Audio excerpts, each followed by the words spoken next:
Pakistan cricket team ఇండియాతో ఓడిపోయిన ప్రతిసారి తుచ్ ఇక్కడేదో తొండి జరిగింది. పిచ్లన్నీ వాళ్లకు అనుగుణంగా ఉన్నాయి. అంపైర్లని కొనేశారు. ఐసీసీ బీసీసీఐ తొత్తు జైషా ఏదో చేస్తున్నాడు అంటూ ఏడుపులు మొదలు పెడతారు. అయితే అలాంటి టీమే మన ఇండియాలో కూడా ఒకటుంది. అదే కాంగ్రెస్ లెఫ్ట్ల మహాగఠబంధన్. వీళ్లు కూడా అచ్చం పాకిస్తాన్ టీంలాగే ప్రతి ఎన్నికల తర్వాత ఒక కామెడీ షో చేస్తారు. అదే ఓడిపోయిన పార్టీలు వాళ్ల మద్దతుదారులు చేసే ఏడుపుల కార్యక్రమం. బీహార్ ఎన్నికల ఫలితాలు వచ్చిన వెంటనే మన దేశంలోని సో కాల్డ్ సెక్యులర్స్ మరియు లెఫ్ట్ గ్యాంగ్ తమ ఏడుపును సోషల్ మీడియాలో మొదలు పెట్టేశారు. బీహార్లో ఎన్డీఏ కూటమి ఘన విజయం సాధించగానే ఈ గ్యాంగ్ తమ పాత పాటనందుకుంది. ఈ గెలుపులో ఆనందమేముంది, సగం జనాభాకు ఇది ఒక మోసమని తెలిసినప్పుడు అంటూ ధ్రువ్ రాఠీ ట్వీట్ చేశాడు. ఆ తర్వాత ప్రతిపక్షాలు ఈ ఎన్నికలను బహిష్కరించాల్సింది అని సలహా కూడా ఇచ్చాడు. కమేడియన్ కునాల్ కమ్రా అయితే మ్యాచ్ ఫిక్స్ అయ్యింది, టీవీ ఆఫ్ చేయండి, భారతదేశం ప్రజాస్వామ్యానికి ఒక ప్యారడీ అకౌంట్ అంటూ తన అక్కసు వెళ్లగక్కాడు. ఇక అర్ఫా ఖానం లాంటి వాళ్లు ఈవీఎంల వల్లే ఇదంతా జరిగింది అంటూ పాత రికార్డునే మళ్లీ వేశారు. వీళ్లంతా ఇలా సోషల్ మీడియాలో ఏడుస్తున్నారు సరే, కానీ అసలు నిజమేంటో తెలుసా?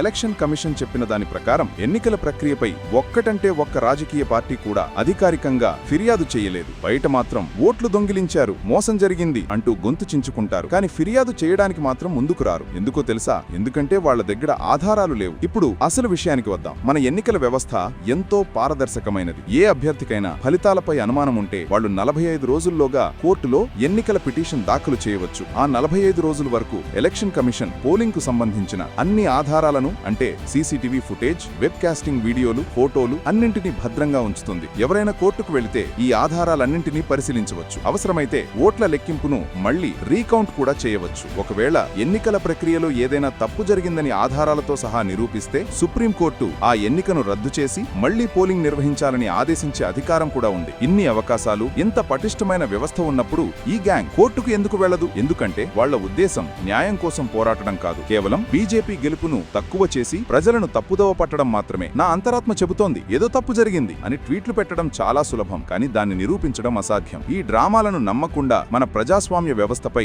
గౌరవం ఉంచుదాం. ఈ సోర్ లూజర్స్ అంటే ఓటమిని అంగీకరించలేని వాళ్ల గురించి మీరేమనుకుంటున్నారో కింద కామెంట్స్ లో చెప్పండి. ఈ వీడియోను అందరికీ షేర్ చేసి మన ఎన్నికల వ్యవస్థపై జరుగుతున్న ఈ దుష్ప్రచారాన్ని తిప్పికొట్టండి. జై హింద్.